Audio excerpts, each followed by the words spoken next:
As we discussed earlier, President Obama announced today that he was sending 250 more special ops forces to Syria to fight ISIS. It's fitting that he announced this while in Germany, because if recent history is a guide, the German people will debate this more than we here will.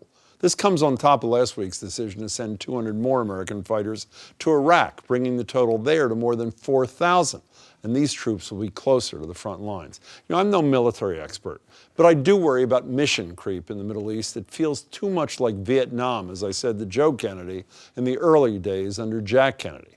But while we can debate whether this is a good or bad move, one thing is beyond dispute: the apparent lack of concern on the part of the American people, and even worse, our do-nothing Congress.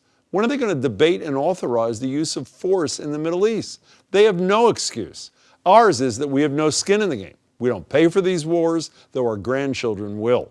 Those 200 in Syria or the 250 in Iraq aren't our kids or our siblings. They are theirs, which is why I applaud every year or so when Harlem Congressman Charlie Rangel files a bill to reinstate the military draft. Not because he thinks it'll pass or even wants it to, but to highlight the notion that as long as it's someone else's loved ones, we'll continue to care more about the death of Prince than the placing of hundreds of our fellow Americans in harm's way.